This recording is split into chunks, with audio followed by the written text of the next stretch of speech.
evening. I'm James Cox. And I'm Don Perry. Welcome to the 10 o'clock news. How was your day today, Don? It was great, actually. I slept in, had a great lunch with the family. That's great, Don. That's great. And our story tonight. Reforms sweep the nation as new ideas begin to emerge.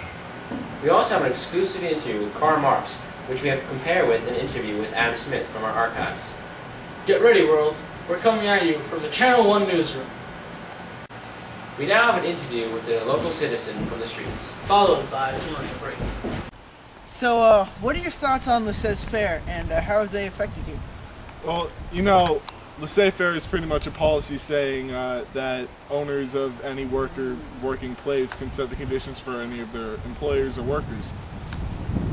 So, you know, that's never really good for us, considering they get to stay rich and all, and we are making less than minimum wage because they don't really have to anymore. That is not good. It is not good. It's not fun. Now, what do you think the purpose of laissez-faire is? Well, I think it's a policy devised by the rich so that they can stay rich and the workers, can stay poor. And we can't really switch our social classes with anyone. And also, they get to do whatever they want with all their money that they're making. And I'm making less than minimum wage. I'm making like 7 cents a day, not even. That's tough. And I can't put enough food on the table for my family every day. So, kind of sucks. That's rough. So, how do you think this capitalistic system compares to other economic policies around? Well, capitalism only works for a small percent of the population, which is the richer percent of the population. Although this is true, it's still the one with the least amount of problems that frequently occur, like communism. Everyone normally dies. And the only thing I think what might work better would be utilitarianism, which benefits the class with a greater number of people, which right now is the working class. So me and all my buddies would benefit instead of the rich people that still get to stay rich in that system anyway. So it helps everyone. It's a very interesting viewpoint you have there. Welcome back. Now time for the story of the day. Keep in mind, news travels slowly around here. Indeed, James. For all we know, Poland could have been invaded again. Very true, Don. Very true. New reforms begin to emerge, and different economic systems are on the rise, such as socialism, capitalism, and utilitarianism. Some of the reforms that are emerging are collective bargaining, which was created by working unions that demand better pay or better working conditions. Many laws have also been created, like child labor laws. More and more people are stepping up to change the world. Also, many women like Jane Addams have stepped up to further increase the power of women. It's great to hear that we're getting some change around here. We'll be right back after a word of our sponsors. Hi. If you remember me, I'm the hobo from the previous interview. And if you remember, I'm a working class citizen, so I don't make much money. But after years of saving up, I was able to gather enough money to buy this wonderful copy of the Communist Manifesto. Through it, I have learned of a new economic system called communism, where there are no social classes, so everyone's equal. Its ideas are very great, and if put to work properly, you can rule the world. The Communist Manifesto is the best of. Welcome back, folks. And now it's time for an exclusive interview with Karl Marx. We also took to our archives for an interview on Adam Smith. Hi, I'm James Cox, and this is an exclusive interview with Karl Marx here. Hi, Karl. So, I recently heard you've written a new book called The Communist Manifesto. Can you tell us about that? Okay.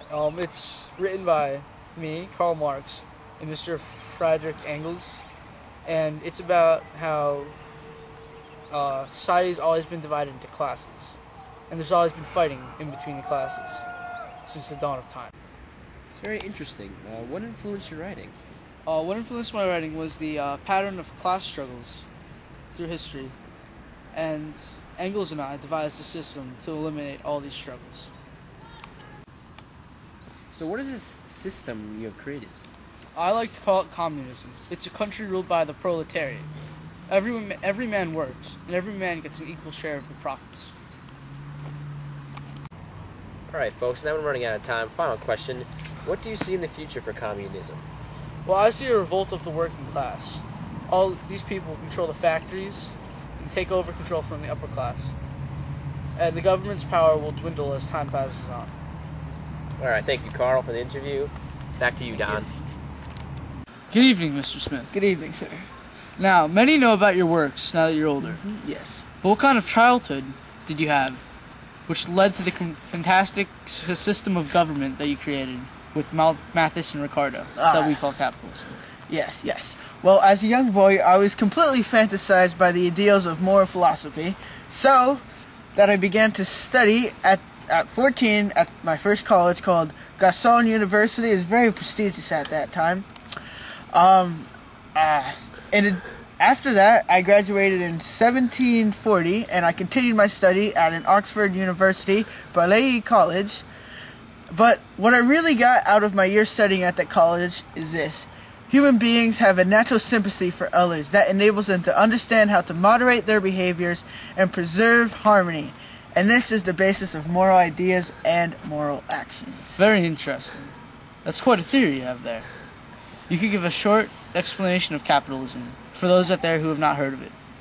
As you know, it is a relatively new concept.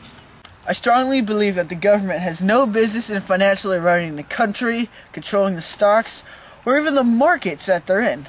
They just need to stick to legislation and making laws for the rest of the people, and let the people buy the stocks, sell the stocks, invent new products. All right? That's all they have to do. Just stay out of the stock market. That's all I'm telling you guys.